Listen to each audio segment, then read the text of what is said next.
Audio Jungle.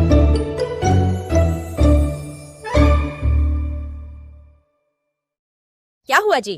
क्या परेशान लग रहे हो?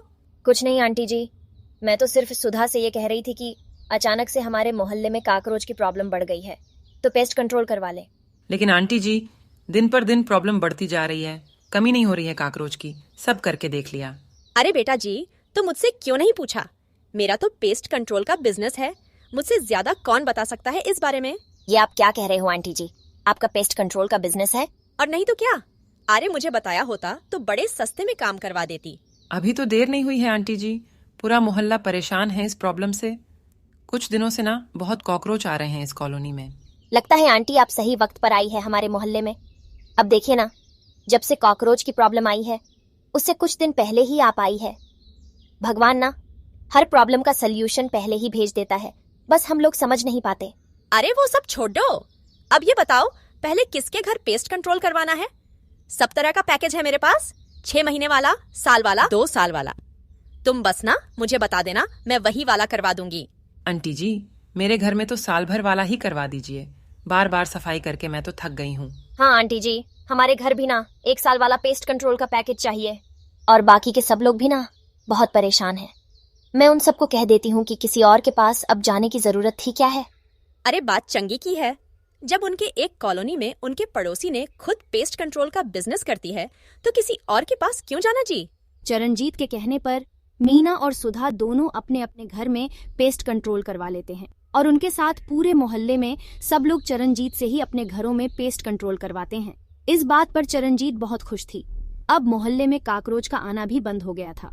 इसी खुशी में एक दिन सुधा ने खीर बनाई, और वो खीर देने के लिए जैसे ही चरणजीत के घर के अंदर जाने लगी, उसे अंदर से चरणजीत और उसके पति ओमप्रीत की बातें करने की आवाज सुनाई दी। उधर चरणजीत और ओमप्रीत अपने घर में बात कर रहे थे। शाबाश चरणजीत, तूने तो बड़ा दिमाग लगाया। अरे इतना अच्छा बिजनेस तो हमारा कभी नहीं चला। मोहल्ले के सारे लोगों ने हमसे ही पेस्ट कंट्रोल करवाया। 1 ही महीने में लखपति होगा हम तो। मैं आपसे पहले ही कहती थी, बिजनेस करने के लिए थोड़ा सा दिमाग चलाने की जरूरत होती है, ऐसे ही थोड़ी ना बिजनेस खड़ा हो जाता है। अरे मुझे इस बात से डर लगता था कि कहीं किसी ने हमें देख लिया तो। अजी रात को कौन देखेगा, जब सब गहरी नींद में होते थे तभी तो हम लोग भर भर के काकरोच उनके घर में छोड़कर आते थे। और काकरोच कौन से हमें फ्री में मिल जाते हैं, हमें भी तो खरीद कर लाने पड़ते हैं ना। बात तो तेरी सही है, हमने अभी तक काकरोच में बड़ा सारा इन्वेस्टमेंट कर रखा। अब देखा आपने, एक बात और है, 1 साल के पैकेज में मैंने सिर्फ 6 महीने की दवाई लगवाई है। देखना ये सारे के सारे रोते हुए फिर मेरे पास आएंगे। और अगर नहीं आया तो? अरे तो मैं फिर से काकरोच ले जाकर उनके घर में छोड़ आऊंगी। फिर देखती हूँ कैसे ये साफ सुथरे मोहल्ले वाले अपने घर में पेस्ट कंट्रोल नहीं करवाते। मोहल्ले की काकरोच गायब हो चुके थे, लेकिन चरणजीत और ओमप्रीत अपना काम अब दूसरी जगह करने में लगे हुए थे। उधर सुधा भी अब चैन की सांस ली थी। उसके घर में साफ सफाई थी, किसी भी तरह का कोई काकरोच अब घर में नजर नहीं आता था, जिसकी वजह से नैना बहुत खुश थी। मम्मी जी, अच्छा हुआ जो चरणजीत आंटी हमारे पास में रहने आई है। उनकी वजह से हमारे तो क्या पूरे मोहल्ले के घरों की प्रॉब्लम सॉल्व हो गई। हाँ बेटा, बात तो सही है, बहुत भले लोग हैं। अरे इसमें भले लोगों वाली क्या बात है, ये तो बिजनेस है उनका। पेस्ट कंट्रोल करने के लिए पैसे लिए उन लोगों ने। अरे पैसे तो लिए है बेटा, वो तो कोई भी ले लेता, लेकिन फिर भी इतनी अच्छी सर्विस भी तो दिया। कहीं जाना नहीं पड़ा, ना कुछ करना ही पड़ा, बैठे बिठाए सब हो गया। मम्मी जी, मैं कह रही थी क्यों ना हम उन्हें एक बार और चाय पे बुला लें। हाँ हाँ बुला लो, वैसे भी पड़ोसी है, चाय तो हमें उन्हें पड़ोसी होने के नाते भी पिलानी चाहिए। कार्तिक ठीक कह रहा है, बहू तो उनको अपने घर पर चाय पर बुला ले। शाम के वक्त सुधा चरणजीत और उसके पति ओमप्रीत को चाय पर बुलाती है। जैसे ही सुधा उनको चाय सर्व करती है, चरणजीत अचानक से चाय का कप एक साइड में रख देती है। ये देखकर सुधा और यशोदा हैरानी से उसकी तरफ देखने लगते हैं। अरे क्या हुआ आंटी जी, आपने ये चाय का कप ऐसे दूर क्यों रख दिया? इसमें ना छोटा सा मरा हुआ काकरोच पड़ा हुआ है। अरे सुधा, ये तुमने क्या किया? ठीक से रसोई की सफाई नहीं की क्या?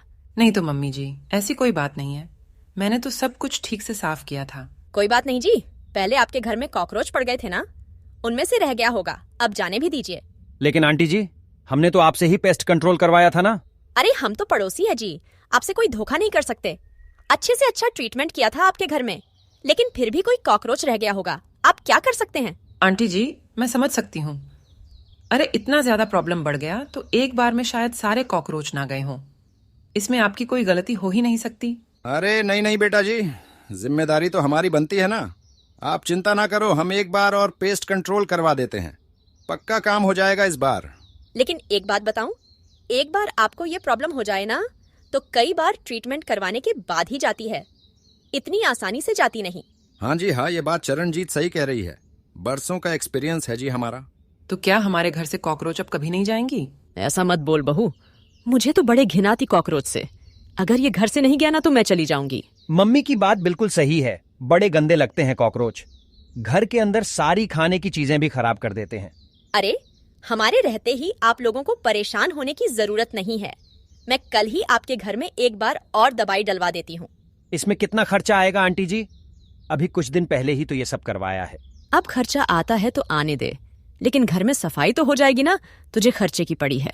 हाँ आंटी जी, आप तो करवा ही दो पेस्ट कंट्रोल, वरना फिर से सारा दिन मुझे कॉकरोच ही मारने पड़ेंगे। तरह से सुधा एक बार फिर चरणजीत की बातों में आ जाती है और पेस्ट कंट्रोल करवा लेती है। लेकिन प्रॉब्लम खत्म नहीं हुई थी, बल्कि बढ़ती जा रही थी। हर 2 महीने के बाद सुधा और बाकी के लोगों के घर में कॉकरोच पैदा हो जाते थे और चरणजीत अच्छे खासे पैसे ऐड कर उनके घर में ट्रीटमेंट कर देती थी। इस बात से चरणजीत और ओमप्रीत बड़े खुश थे। मजा आ गया जी, इस मोहल्ले में तो हमारी खूब कमाई हो रही है। मैं जानबूझकर उनके घर में कॉकरोच छोड़ देती हूँ और वो पागल समझते हैं कि पेस्ट कंट्रोल करवाने से सब ठीक हो जाएगा। ये सारी बातें चरणजीत के घर के बाहर खड़ी सुधा ने सुन ली थीं और उसे समझ में आ गया था कि यह खेल चरणजीत और उसका पति ओमप्रीत खेल रहे थे। इसलिए उनकी कॉलोनी में रहने आने के बाद से ही पूरी कॉलोनी कॉकरोच से भर गई थी। ये बात सुधा ने अपने पति कार्तिक को भी बता दी। तुम चिंता मत करो, इनका भंडाफोड़ तो मैं बहुत जल्दी करूंगा। लेकिन कैसे? हमारे मोहल्ले में तो पेस्ट कंट्रोल का काम हो चुका है और अभी कुछ दिन वो ऐसा कोई काम नहीं करेंगे जिसकी वजह से कॉकरोच घर में आए। यहाँ नहीं करेंगे तो क्या हुआ? जो खाना खाना छोड़ सकता है लेकिन चोरी करना कभी नहीं, ये किसी और के घर में जाएंगे। हाँ बेटा, बात तो तुम्हारी सही है। ये हमारे मोहल्ले में नहीं तो आजू बाजू कहीं किसी के घर में तो ये कांड करने जाएंगे ही जाएंगे। आज रात को मैं छत पर जाकर बैठूंगा और जैसे ही ये दोनों मियाँ बीवी अपने घर से बाहर निकलेंगे ना, मैं पीछा करूंगा इनका। रात के वक्त कार्तिक और सुधा ऐसा ही करते हैं। वो ओमप्रीत और चरणजीत का पीछा करते हैं। अपने मोहल्ले से कुछ दूर एक दूसरे मोहल्ले में ओमप्रीत और चरणजीत आधी रात को दूसरे लोगों के घर में कॉकरोच छोड़ रहे थे।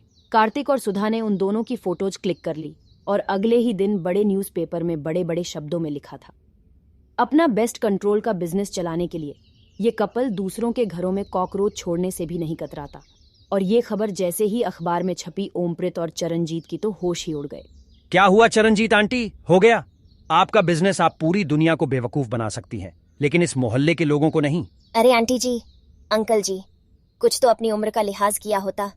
बिजनेस चलाने के लिए इतनी छोटी हरकत करना सही है क्या? और कुछ नहीं तो आप दूसरों के घरों में कॉकरोच ही छोड़ने लग गए। अरे ये क्या तरीका है भाई? अपने घर की गंदगी अपने पास रखिए ना। हमें हमारी गलती के लिए हमें माफ कर दीजिए जी। आज के बाद हम ऐसा कभी नहीं करेंगे। देखिए अंकल जी, आंटी जी, माफी तो आपको मिल जाएगी, लेकिन पहले आपको पूरे मोहल्ले के लोगों के पैसे वापस देने पड़ेंगे, जिसकी वजह से आप लखपति बन गए और ये कॉकरोच सबके घर में घुस गया है।